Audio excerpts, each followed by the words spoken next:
My name is Rachel Hannah Cohen, and what I'm about to share with you will challenge everything you've ever known about Valentine's Day. I am a 37-year-old clinical nutritionist from Seattle, Washington, and on the night of February 12, 2024, my life was forever transformed. During my short near-death experience, Jesus revealed the shocking truths about Valentine's Day, an occasion celebrated by millions, yet misunderstood by many. What he showed me was so different from the way we've come to view love, affection, relationships, and was nothing like what society has led us to believe. But before we start, please let me know where you're listening from. It will be nice to feel closer, even if we're physically apart. Also, don't forget to like and comment on what you thought about this near-death experience testimony. Let's have a fair and open discussion so we can learn from each other on this channel. Enjoy listening. I was hiking alone in the Olympic National Forest, documenting rare medicinal plants for my research. The temperature had dropped rapidly, and I didn't realize how severe hypothermia could be until it was too late. The cold crept into my bones, silencing my movements, slowing my heart. By the time rescue teams would find me, I had already crossed the threshold between life and death. The transition was unlike anything I could have imagined. There was no tunnel of light, no dramatic music. Just a profound stillness, a clarity that felt more real than any moment in my previous life. And then he was there, Jesus Christ, radiating a love so intense it was almost unbearable to comprehend. "Rachel," he said, "I need to show you something critical about how my children are being deceived." What followed was a comprehensive spiritual revelation that would challenge everything I thought I knew about Valentine's Day. Jesus began by showing me visions of ancient Rome, not as a romantic historical tableau, but as a raw, unfiltered spiritual landscape. I watched the pagan festival of Lupercalia unfold before my eyes. The horrific rituals, the complete disregard for human dignity, the sexual immorality masked as a religious celebration, it was overwhelming. "This is the true origin of what people now call Valentine's Day," Jesus explained. "A festival dedicated to fertility gods, rooted in practices that have nothing to do with genuine love." He revealed intricate spiritual connections I had never understood. The god Nimrod, Pan, the Roman gods Venus and Cupid, each symbol I had thoughtlessly accepted was actually a carefully constructed facade hiding deeply problematic spiritual origins. "My children continue to participate in traditions that have no connection to me," Jesus said. "They celebrate a day thinking it's about love, when its roots are in something completely contrary to my teachings." The spiritual revelation was intense. Jesus walked me through the historical transformation, how the Roman Catholic Church strategically rebranded the pagan Lupercalia festival, giving it a veneer of Christian respectability. I saw how a day originally filled with sexual lottery, animal sacrifices, and fertility rites was transformed into something that appeared harmless. "Look deeper," he instructed, and suddenly I could perceive the spiritual darkness underlying the celebration. The commercial exploitation, the pressure to conform, the shallow understanding of love reduced to a single day of gift-giving. "True love is not about a day," Jesus explained. "True love is daily commitment. True love is keeping my commandments. True love is serving others, not participating in traditions that honor anything other than me." The revelations were comprehensive. I learned about the specific pagan gods associated with the festival: Lucas, the god of fertility; Faunus, the connection to Romulus and Remus. Jesus showed me how these ancient rituals were not just historical footnotes, but ongoing spiritual deceptions. But the spiritual revelations about Valentine's Day were just beginning. Jesus then began to systematically deconstruct every aspect of the holiday, revealing layers of spiritual deception that had been hidden for centuries. "Let me show you the true origins," he said, and suddenly I was transported through time, witnessing the evolution of this seemingly innocent celebration. I saw the Roman festival of Lupercalia in vivid, horrifying detail. Young men dressed as priests, running through the streets of Rome, whipping women with sacrificial animal hides. The women would line up, believing these brutal acts would grant them fertility. The sexual immorality, the complete objectification of women, the raw pagan ritualism, it was nothing like the romantic holiday people celebrate today. "This is where Valentine's Day truly began," Jesus explained. "A fertility festival dedicated to Lucas, to Faunus, to the most basic human desires." He revealed the intricate connections I had never understood. Nimrod, the ancient ruler often associated with rebellion against God, was at the core of these celebrations. The god Pan, the horned deity of nature and sexuality, was directly linked to these rituals. Each symbol I had thoughtlessly accepted, the red roses, the cherubic Cupid, the entire romantic narrative, was a carefully constructed spiritual trap. Do you understand now? This is not about love, this is about spiritual deception, Jesus said. I learned about Saint Valentine himself, or rather, the lack of concrete historical information about him. Jesus explained how the Catholic Church had strategically rebranded a pagan festival, giving it a veneer of Christian respectability. The multiple legends about Saint Valentine were just that, legends. There was no single verifiable historical figure behind the holiday. My children have been led astray, Jesus said. They celebrate a day thinking it's about love, when its roots are in something completely contrary to my teachings. The commercial aspect of the holiday became painfully clear.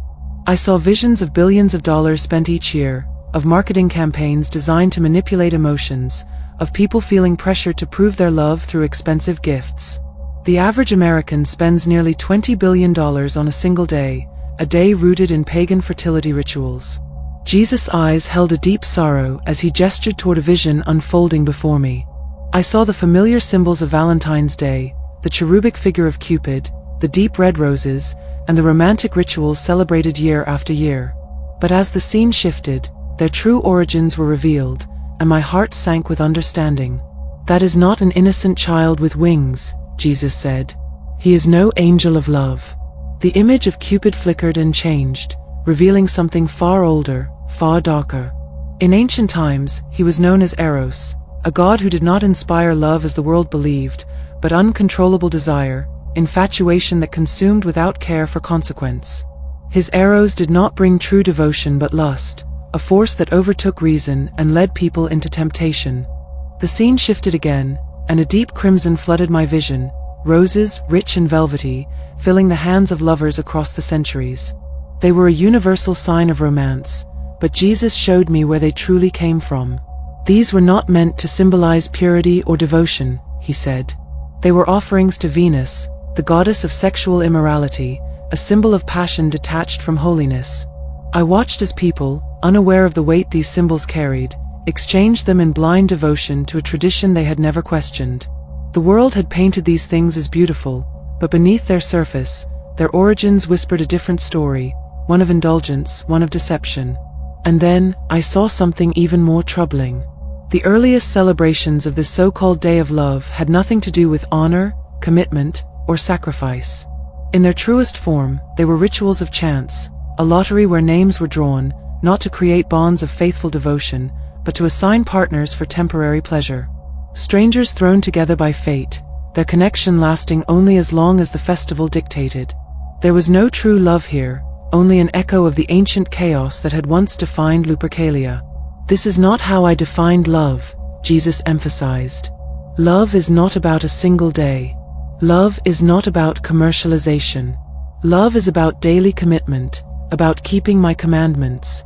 He revealed biblical perspectives I had never fully appreciated.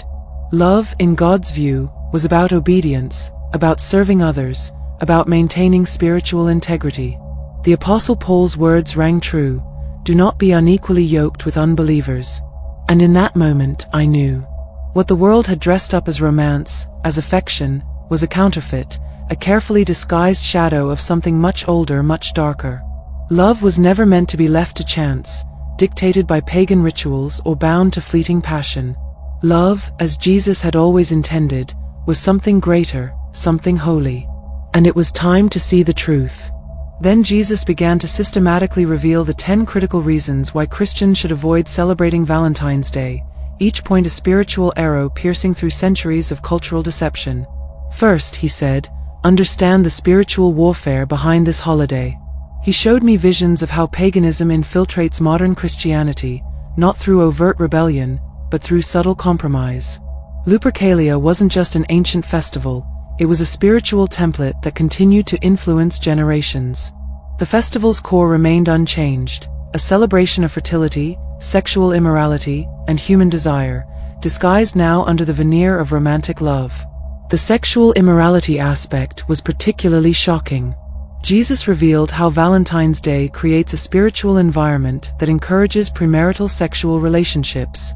I saw statistical projections of unplanned pregnancies, emotional trauma, and broken relationships, all stemming from a single day that claims to celebrate love but actually promotes momentary passion.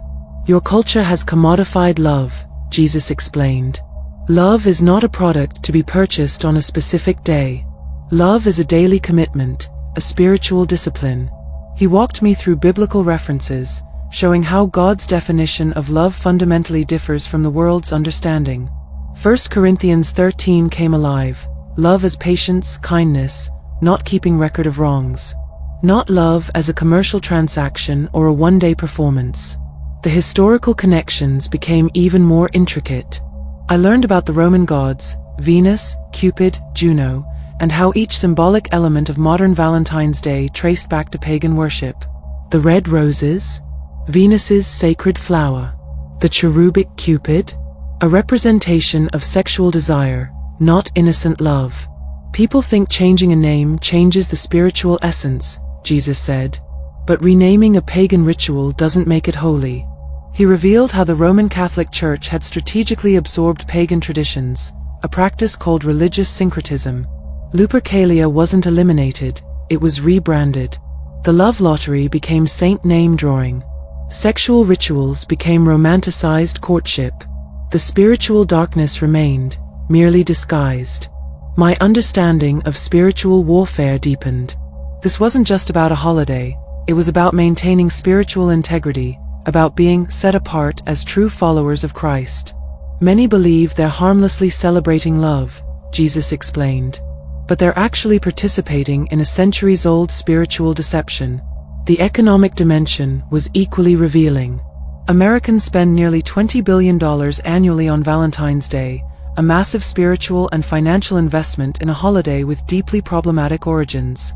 Each dollar spent was, in a spiritual sense, a form of worship to these ancient pagan concepts. Jesus then showed me how Valentine's Day creates a toxic cycle of emotional expectations and potential spiritual harm. Look deeper, he said, at the psychological mechanisms behind this holiday. I witnessed the intricate emotional dynamics the holiday creates. Women feel unloved if they don't receive gifts. Men feeling pressured to perform financially. The entire construct was a masterpiece of spiritual and emotional manipulation, a system designed to create feelings of inadequacy, comparison, and conditional love. This is not love, Jesus emphasized. This is a manufactured emotional experience. He revealed the deeper spiritual implications of these emotional dynamics. The holiday creates a performance-based love model that directly contradicts God's unconditional love. Every red rose, every heart-shaped chocolate becomes a transaction, a moment of emotional currency that has nothing to do with genuine spiritual connection. The biblical perspective became crystal clear. In Corinthians, love is described as patient, kind, not keeping record of wrongs. Valentine's Day, by contrast, creates a record-keeping mentality. Who gave the best gift, who received the most attention, who demonstrated love most dramatically. My children are being spiritually malnourished, Jesus said, by a system that commodifies the most sacred human emotion. The revelations about spiritual alternatives were equally powerful. Jesus showed me the 7 biblical festivals outlined in Leviticus 23, celebrations that actually reveal God's plan of salvation. These were meaningful spiritual events, not commercialized emotional performances. I saw how these biblical festivals connected people to a larger spiritual narrative. Passover revealing redemption. Pentecost showing spiritual empowerment. Each festival is a profound spiritual experience, unlike the shallow performative nature of Valentine's Day.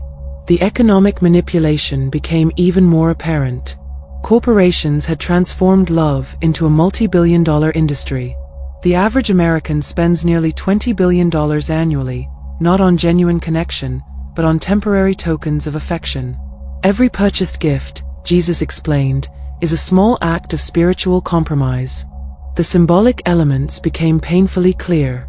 The entire holiday is a carefully constructed spiritual trap. Then Jesus showed me how traditions pass from one generation to another, carrying embedded spiritual DNA that most people never recognize. Each celebration is a transmission, he explained, a spiritual inheritance few understand. I saw generational patterns of spiritual blindness. Parents unknowingly passing down traditions without questioning their origins. Children absorbing cultural practices like invisible spiritual algorithms, never understanding the deeper metaphysical implications. The historical connections became an intricate tapestry of spiritual manipulation. From Nimrod to Pan, from Roman fertility rituals to modern commercial celebrations, Valentine's Day represented a continuous thread of spiritual deception. Changing the name doesn't change the spiritual essence, Jesus emphasized. Renaming a pagan ritual doesn't purify its core intention. He revealed how spiritual principalities operate through cultural traditions. Valentine's Day wasn't just a harmless celebration, it was a sophisticated spiritual mechanism designed to distract people from genuine divine connection. The psychological warfare became painfully clear. By creating a single day of performative love, the spiritual forces behind the holiday undermined the concept of consistent, unconditional love. People were trained to demonstrate love through commercial transactions rather than daily commitment and sacrifice. Love is not a product, Jesus said. Love is a daily spiritual discipline. I witnessed how the holiday created artificial emotional constructs. The pressure to perform, to meet societal expectations, to prove love through material demonstrations, all of these were spiritual traps designed to keep people focused on superficial expressions of connection. The biblical perspective became a profound contrast. In Scripture, love is described as patient, kind, not keeping record of wrongs. Valentine's Day, by comparison, created a transactional model of love, who gave the best gift, who received the most attention, who demonstrated affection most dramatically. Jesus then showed me the spiritual ecosystem surrounding Valentine's Day, a complex network of cultural, economic, and spiritual interactions that most people never perceive. My spiritual vision expanded, revealing layers of interconnected spiritual dynamics. It wasn't just about a single holiday, but about how humans consistently compromise their spiritual integrity through seemingly innocent cultural practices. Jesus emphasized the importance of understanding spiritual architectures. Cultural traditions aren't random, they're deliberate spiritual constructs designed to distract from genuine divine connection. Spiritual warfare, he explained, happens through subtle cultural mechanisms. People don't recognize they're participating in systemic spiritual deception because these practices feel normalized. The revelations went beyond historical critique. I saw how these traditions create spiritual ecosystems that perpetuate disconnection, replacing authentic love with performative demonstrations. Biblical love, in contrast, was revealed as a radical transformative force. Not a commercial transaction, but a daily spiritual discipline of unconditional commitment, sacrifice, and genuine connection. Then Jesus guided me through a multidimensional understanding of spiritual manipulation that extended far beyond a single holiday. The revelations were surgical, dissecting cultural practices with divine precision. Spiritual deception, he explained, operates through normalization. People accept traditions without questioning their fundamental essence. I witnessed the intricate genealogy of cultural practices. Valentine's Day wasn't an isolated phenomenon, but a sophisticated spiritual mechanism embedded within generations of human behavior. Each tradition carried a genetic code of spiritual compromise, passed silently from one generation to another. The economic architecture became a revelatory case study. Corporations had masterfully transformed human emotion into a quantifiable commodity. Love became a market-driven experience, with billion-dollar industries orchestrating emotional landscapes through carefully designed marketing narratives. Biblical perspectives offered a radical alternative. Divine love wasn't a transactional experience but a holistic spiritual discipline, demanding consistent commitment, radical transparency, and unconditional acceptance. Jesus revealed how spiritual principalities strategically design cultural traditions. These aren't random developments but calculated mechanisms to distract humanity from authentic spiritual connection. Watch how cultural practices create spiritual ecosystems, he instructed, revealing invisible energetic networks that most humans never perceive. The symbolic language became transparent. Every cultural artifact carried embedded spiritual signatures: Cupid representing manipulative desire, red roses symbolizing sexualized spirituality, gift-giving representing emotional transaction. Jesus then revealed how the holiday creates artificial emotional landscapes. Women experiencing feelings of unworthiness if unacknowledged. Men feeling pressured into performative displays of affection. The entire construct is engineered to generate emotional vulnerability. Love cannot be measured by commercial transactions, he explained. Genuine connection transcends manufactured expectations. The saints' narratives are often misunderstood. The historical Saint Valentine, a complex figure shrouded in legendary ambiguity. The Church's tendency to elevate human figures to quasi-divine status contradicts fundamental spiritual principles of direct divine connection. Veneration of human intermediaries, Jesus cautioned, creates spiritual barriers rather than bridges. Biblical love represented a radical paradigm, unconditional, sacrificial, transformative. Not a single-day performance, but a continuous spiritual discipline of genuine human connection. Worshipping through recycled pagan traditions fundamentally misaligns with divine intentions. Each celebration carries embedded spiritual DNA, a hidden narrative of compromise and distraction. The most insidious form of spiritual deception isn't outright rebellion, but gradual normalization. Valentine's Day represented a masterclass in subtle spiritual compromise, a holiday so deeply woven into cultural fabric that its problematic origins become invisible. Jesus revealed the sophisticated mechanism of spiritual infiltration. Cultural traditions aren't random developments, but calculated strategies designed to distract humanity from authentic divine connection. Each heart-shaped decoration, each commercialized expression of love, became a micro-ritual of spiritual misdirection. Normalization is the most powerful weapon of spiritual deception, he explained. When people accept something without questioning, they surrender their spiritual discernment. I witnessed how traditions pass through generations like invisible spiritual algorithms. Parents unknowingly transmit cultural practices, each repetition embedding deeper layers of spiritual compromise. Children absorb these practices without understanding their metaphysical implications. The divine perspective transformed cultural understanding. Each Valentine's Day celebration wasn't just a single moment but a complex transmission of spiritual energy, a continuation of ancient practices designed to disconnect humans from genuine divine love. Jesus revealed the profound spiritual celebrations outlined in biblical texts, festivals that actually connected people to divine narrative. These weren't commercial performances, but transformative spiritual experiences. Then Jesus showed me the profound significance of the 7 biblical festivals, unveiling them as a divine roadmap of spiritual interaction. Each festival revealed a deeper layer of God's work in our lives. The journey began with Passover, symbolizing redemption and liberation, a reminder of God's power to deliver us from bondage. Unleavened bread followed, illustrating the need for spiritual purification, urging us to rid our hearts of the old and embrace the new. Next came first fruits, a celebration of resurrection and new beginnings, offering hope for transformation and renewal. As we moved to Pentecost, I felt an overwhelming sense of spiritual empowerment, the Holy Spirit filling me with strength and purpose. The Festival of Trumpets rang out, awakening a prophetic call to action, urging me to listen closely to God's voice. On the Day of Atonement, I experienced profound spiritual reconciliation, understanding the importance of repentance and restoration with God. Finally, we reached Tabernacles, where I felt the profound presence of God, a reminder of His divine dwelling within us. These festivals became more than dates on a calendar. They were living experiences, guiding me through a deeper connection with the divine. Each festival represented a profound spiritual journey, contrasting sharply with the shallow performative nature of Valentine's Day. As my spiritual experience began to conclude, Jesus' final message crystallized with ultimate clarity. This isn't about condemning love, he said. This is about understanding love's true essence. Love, in its divine configuration, wasn't a commercialized performance.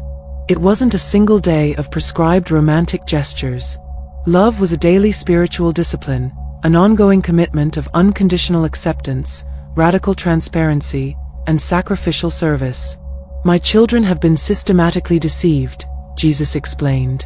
They've replaced genuine spiritual connection with performative emotional transactions. The revelation wasn't a condemnation but an invitation, a call to spiritual awakening, to recognize and transcend cultural conditioning. When consciousness returned, I found myself in a hospital room. The hypothermia that nearly claimed my life became a distant memory compared to the profound spiritual revelation I'd experienced. I knew my life's purpose had transformed. I wasn't just a clinical nutritionist anymore. I was a messenger, tasked with revealing the spiritual mechanics behind cultural traditions that most people never question. The NDE testimony wasn't about creating fear but offering liberation. An invitation to see beyond surface-level cultural practices, to understand the deeper spiritual landscapes that shape human experience. Share what you've learned, Jesus' final words echoed in my consciousness. Not as condemnation, but as revelation. For those willing to listen, a profound spiritual journey awaited, an opportunity to break free from generational spiritual limitations and embrace a more authentic, transformative understanding of divine love.